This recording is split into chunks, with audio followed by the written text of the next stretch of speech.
아연은 우리 몸의 생리 기능을 유지하는 데 필수적인 무기질입니다.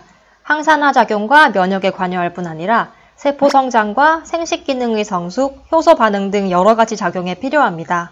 식약처에서 인정한 아연의 기능은 정상적인 면역 기능에 필요함, 정상적인 세포 분열에 필요함입니다. 한국인 영양 섭취 기준에 따르면 성인 남성의 아연 권장 섭취량은 8에서 10mg, 여자는 7에서 8mg입니다.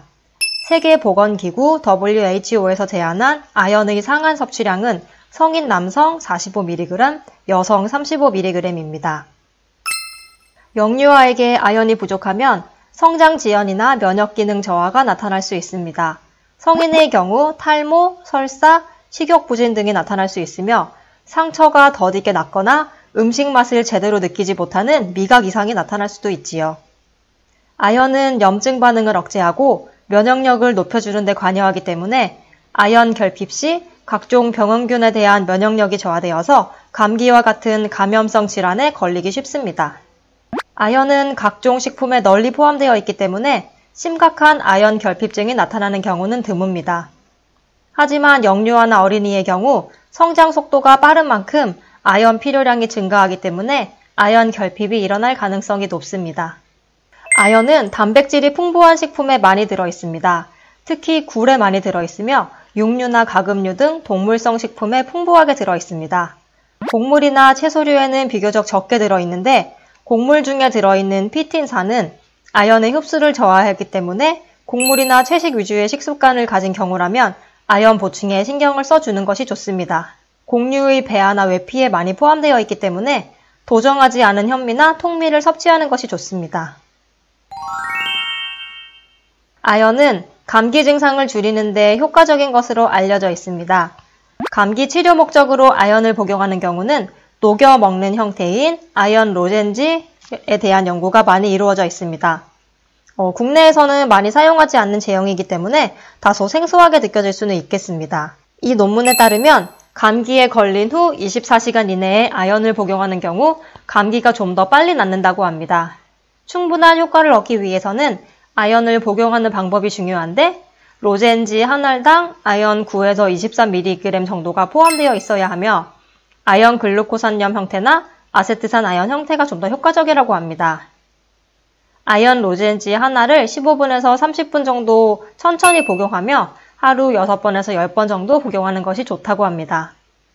이 연구에 따르면 아연 로젠지를 하루 80에서 92mg 정도, 총 6번에서 10번 정도 걸쳐 나눠 복용한 경우 콧물이나 인후통 같은 감기 증상이 줄어들고 감기도 2일에서 3일 정도 더 빨리 나았다고 합니다. 하지만 두통이나 발열에는 큰 효과가 없었다고 해요. 임상시험에서 사용한 약물은 아연 글루콘 3년 오렌지, 아연 아세테이트 오렌지였으며 두 제품 간에는 큰 효과의 차이는 없었다고 합니다. 아연은 노인성 황반 변성을 늦추어준다는 연구가 있습니다. 노인성 황반 변성이란 노화가 진행되며 눈의 망막에 있는 황반이 변성되어 시력이 떨어지는 질환입니다. 눈에 관한 연구 중 아레즈라는 유명한 연구가 있는데 이 연구에 따르면 매일 아연 약 80mg을 다른 항산화제 성분과 함께 복용한 경우 황반 변성 위험이 낮아졌다고 합니다. 논문에 따라 아연 하루 섭취 총량에 조금씩 차이가 있지만 대략 70mg에서 80mg 사이로 보시면 됩니다. 아연은 면역력에 중요한 성분입니다. 면역세포 기능에 필수적인 무기질이기 때문에 아연이 부족하면 면역세포가 제대로 기능하기 힘들어집니다.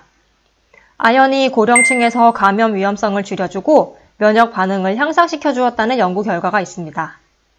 그리고 아연은 상처 회복을 도와주는 것으로도 알려져 있습니다. 피부의 결합 조직인 콜라겐 생성에 필수적인 성분이기도 합니다. 아연은 면역 기능과 염증 반응에도 관여하기 때문에 아연이 부족하면 상처 회복이 지연될 수 있습니다. 이 연구 결과에 따르면 60명의 소규모 임상시험 결과 매일 아연 200mg을 복용한 경우 당뇨병성 족부 궤양의 예후가 좀 더 좋게 나왔다고 합니다.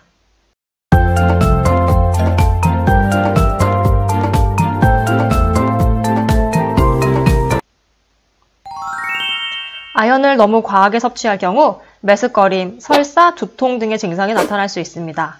아연 부작용으로 가장 흔한 증상은 가벼운 위장장애와 설사입니다. 아연을 과다하게 섭취하면 구리의 흡수를 방해해서 구리 결핍증이 나타날 수 있습니다. 아연 과잉과 구리 부족은 오히려 면역력을 떨어뜨릴 수 있으며 빈혈이나 심장질환을 일으킬 수도 있습니다. 하루 100mg 이상의 고용량 아연을 장기적으로 복용한다면 흔히 좋은 콜레스테롤이라 불리는 HDL의 감소와 면역 기능 저하를 초래할 수도 있습니다. 하루 복용량이 상한 섭취량을 넘지 않는지 확인하세요. 성인의 아연 상한 섭취량은 WHO 기준 성인 남성 45mg, 여성 35mg입니다. 하지만 아연 영양제 중에서는 상한 섭취량보다 많은 아연이 들어있는 제품들도 있어요. 아연은 구리의 흡수를 방해하기 때문에 몇 주 이상 장기적으로 1일 40mg 이상의 아연을 복용한다면 구리 결핍이 나타날 수 있습니다. 아연 결핍이나 감기 치료와 같이 특별한 목적이 아닌 영양제 개념으로 아연을 복용하는 경우라면 아연 함량이 상한 섭취량을 넘지 않는 제품으로 고르시는 것이 좋습니다. 한국인 영양 섭취 기준에 따르면 아연의 권장 섭취량은 성인 기준 10mg 이하입니다. 아연 결핍이 일어나지 않을 정도의 최소 섭취량이긴 하지만 종합 비타민 제품 중 아연을 포함하는 제품들 중에서도 이 정도의 함량의 아연을 제공하는 제품들이 많기 때문에 종합 비타민 제품을 선택하는 것도 고려해 볼 수 있습니다. 그리고 종합 비타민을 복용하고 있는 중인데 아연 영양제를 따로 복용하려 한다면 종합 비타민 중에 아연이 들어가 있는지 먼저 확인해 보는 것이 좋습니다. 중복으로 복용하게 되어 아연의 상한 섭취량을 넘길 가능성도 있기 때문이지요. 그런데 한 가지 주의하실 점은 감기 치료 목적으로 사용하는 아연 로젠지 제품은 효과를 나타내려면 하루 상한 섭취량인 40mg을 넘을 수밖에 없습니다. 이 경우는 감기 기간 동안 한 3, 4일 정도로 짧게 사용하는 것이기 때문에 큰 문제가 되지는 않습니다. 하지만 간혹 설사와 같은 부작용이 나타날 수 있습니다. 아연의 형태를 확인하세요.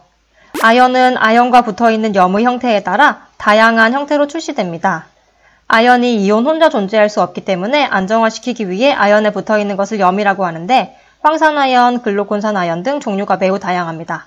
일반적으로 산화아연 형태는 잘 흡수되지 않는다고 알려져 있고 글루콘산아연이나 황산아연 등 수용성 형태의 아연이 흡수율이 높습니다. 특히 아미노산과 결합되어 있는 아연 형태들이 유기산아연에 비해 좀 더 흡수율이 높다고 합니다. 첫 번째 제품은 비타코스트에서 나온 아연 영양제입니다. 알비온사의 원료를 사용해서 믿을만하고 한 알당 30mg의 아연이 들어있습니다. 아미노산인 글리시네이트와 결합되어 있어 흡수율도 높은 편입니다. 아연 이외에도 아연의 흡수를 돕기 위해 소화효소나 생강 추출물들이 함께 들어있습니다. 하루 한 알씩 복용하면 되며 한 병이 약 6개월 180일 분량입니다. 수온 리서치사의 아연입니다. 한 알당 아연 15mg이 들어있습니다. 아미노산 염 형태라서 흡수율도 좋다는 장점이 있지만 다른 제품들에 비해 가격대가 좀 나가는 편입니다. 감기 치료 목적으로 나온 아연 로젠지 제품입니다. 한 알당 아연 13.4mg이 들어있으며 하루 6개까지 복용합니다. 아연의 상한 섭취량을 초과하게 되지만 단기적으로 며칠만 복용하기 때문에 크게 걱정하지 않으셔도 됩니다. 감기 치료 목적으로 아연 로젠지 제품을 고를 때에는 아연 글루콘산염, 아연 아세트산염 제품을 고르시는 게 좋아요. 아연이 목에 작용해야 되기 때문에 천천히 녹여서 먹는 것이 좋습니다.